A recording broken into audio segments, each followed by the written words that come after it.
Hey, welcome to You Gotta Be Kidding Me, episode 9. This part looks at tubular glomerular feedback in the distal convoluted tubule.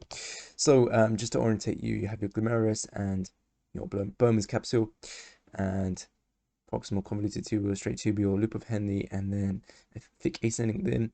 Then you have your distal convoluted tubule, and this is kind of linked to your afferent arteriole by your MD cells. So your MD cells are on your distal, macular denser cells are on your distal convoluted tubule. And on your afferent arteriole, you have something called juxta, meaning next to, glomerular, so next to the glomerulus apparatus, so cells here. And the MD cells are able to communicate with your juxtaglomerular apparatus in order to kind of reduce GFR. So basically, in a nutshell, MD cells, these macular denser cells, are capable of sensing sodium and also potassium and chloride. And their reasoning behind this is they're like, okay, the more sodium that we can sense, that must mean the glomerulus is dumping more sodium into the Bowman's capsule, which means the GFR is increased, which means, hey, the kidney is doing more work. So obviously the kidney doesn't want to do too much work because, you know, it's lazy. So they're going to be like, okay, let's calm down. And these MD cells tell the juxtaglomerular apparatus to reduce your GFR. So we'll see how now. So first, this is like a bigger version of the diagram. You have your afferent arteriole. So this is carrying blood to the glomerulus, which basically gets filtered. And remember, afferent comes first. It's A before E. Then you have your distal convoluted tubule here. So your filtrate is entering from your thick ascending limb into your distal convoluted tubule. This is responsible for 5% of sodium reabsorption. And on your basolateral membrane, basolateral because it's next to the blood vessel, you have, of your distal convoluted tubule, you have something called your macular denser cells. That's your basolateral membrane. And on your afferent arteriole, you have something called the juxtaglomerular apparatus. There we go. So what causes tubular glomerular feedback? I can't actually say it anyway. It's all in response to increased GFR. So if the GFR is increased, this can basically be bad to an extent, because if your GFR is like really high, it means that basically you won't be able to reabsorb solutes efficiently because you'll reach the maximum transport capacities. So first you get ineffective transport, and also if your GFR is too high, basically means your hydrostatic pressure can be too high within your lumen, which can cause kidney damage.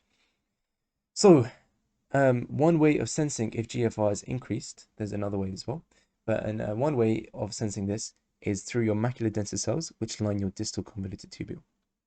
And the way you can kind of remember it is macular denser, distal convoluted, so they both have D in it. Okay, and these guys can sense sodium and also increase levels of potassium and also increase chloride. Basically, the idea behind it is like, okay, if we can sense more of this, this must mean that the glomerulus is dumping more of these into our lumen, which means that the GFR is increased. So obviously, if the GFR is increased, they want to decrease the GFR to protect against these two things. So this causes the increase in sodium, potassium, or chloride in the macular denser cells causes them to release ATP on the basolateral membrane. And then this ATP gets cleaved to a shorter product called adenosine. And adenosine is able to spread via gap junctions to your juxtaglomerular apparatus. And on these cells here, there's an A1 receptor, which responds to adenosine. So the A1 receptor gets activated, which causes vasoconstriction, i.e. getting smaller, of your afferent arteriole. So your afferent arteriole gets smaller, which means that you're going to reduce the hydrostatic pressure of your glomerular capillaries, which means you're reducing your GFR, so less stuff is flowing through your glomerulus into your Bowman's capsule, which means that your pressure is not going to get any higher, which basically means your pressure is maintained. There's another way that causes vasoconstriction of your afferent arteriole, and this is called autoregulation. Autoregulation is a faster method of control because you don't really need to wait for all your solutes to go through all this kind of nephron stuff and then reach the DCT eventually and then communicate it. Autoregulation basically happens within your afferent arteriole itself. There's stretch receptors. So if your arteriole is stretching a lot, it means that there's a lot of blood going through it. This activates calcium stretch-dependent calcium receptors, which causes depolarization. This causes voltage-gated calcium channels on your afferent arteriole to open as well, leading to an influx of calcium, which basically causes vasoconstriction of your afferent arteriole. So it's essentially the same effect as this, but it's faster. So tubular glomerular feedback is slower. Okay, there's two things you should know about how this can be affected. Is firstly, if you give diuretics such as furosemide, which is a loop diuretic, this can disrupt macular denser function.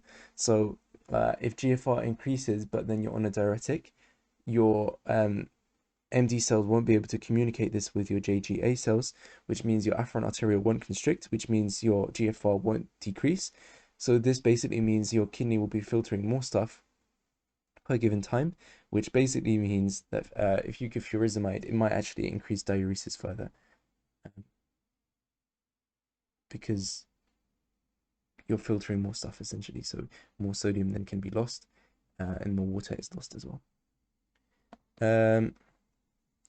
And finally, there's diabetes mellitus, which you saw in the proximal convoluted tubule video. In the proximal convoluted tubule and the proximal straight tubule, there's a cotransporter called sodium glucose cotransporter, SGLT2, and this takes up sodium and glucose. Remember McFlurry and fries.